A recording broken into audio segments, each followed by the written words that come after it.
morning, students. Allow me first to apologize for this interruption. I do, like many of you, appreciate the comforts of everyday routine, the security of the familiar, the tranquility of television.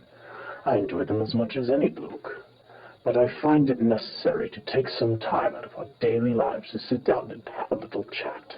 Member of the Council on Foreign Relations. Okay. And she was also affiliated with the New York Federal Reserve. Oh, good. All right, all in the family, folks, one more time. Oh, yeah, and if you look at the dots here from Dr. Ott, there's direct connections with all of the people that are involved with the bankster bailout. Everything is all tied. I believe they're doing a controlled demolition of the economy. At the same time, they're getting ready to release a pandemic. Well, they're going to cull the herd and, sure, bring down the whole mechanism so they can reestablish it into their new vision. And this is not a theory. Order. Yeah. No, it's no theory. This is no accident. Now, if they, we'll just forgive the use of the term, want to combine, H3N2 and H5N1, they can do it with people. They don't need to do it this way with a mass vaccination program. There are other ways to do it.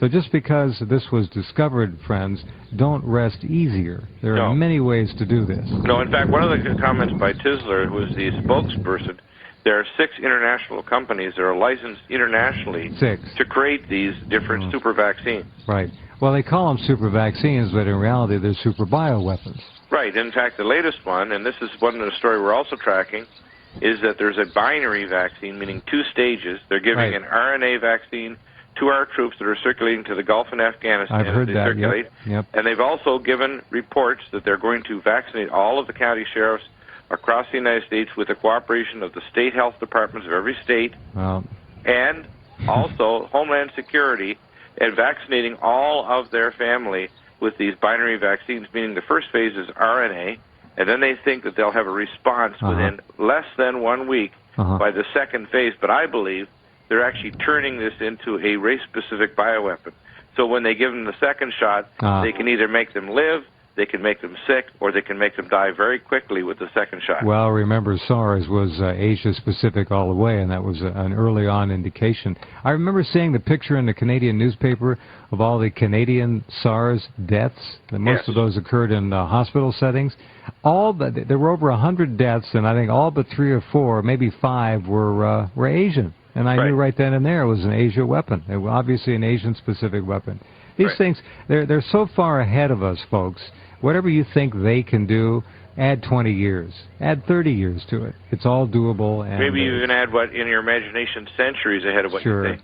Sure, it's all possible. Yeah. Alexander, go ahead. Anything else you want to add on the... Sure, I would. Actually, if you look, I believe it what is a Project for New American Century document called Rebuilding America's Defenses.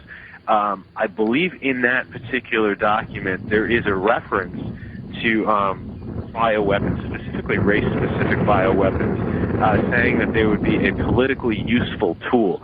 And I'm not sure of the exact paper out of PNAC. I believe it is, quote, Rebuilding America's Defense. Yeah, that's a public document. Now, I've mentioned this before on the program, Jeff, in the last couple of years, that I personally received the documents from Human Life International smuggled out of the World Health Organization March 16th, 1997, and these documents, they give me inches of them, that actually stated specifically they were going to create a race-specific super avian flu using a bioengine and taking the H1N1, which is the recombinant of WSN33 pig flu and the Iowa pig flu strain. And when you do this with dynamic evolution, what they know is it creates a super strain that's far more lethal than either one. And this is how, when they vaccinated the troops, they carried this weaponized strain to Spain. So it was created literally back before the First World War by passing through pigs. Now, they can create this super strain in ferrets, pigs, birds, and then it's far more lethal, and it can then dock in human cells. But they're actually getting this ready, and I believe that this document that I received was the reason why I'm so determined to get the truth out about this, because I know this is their ultimate weapon to change civilization and to chip and track every individual in the world.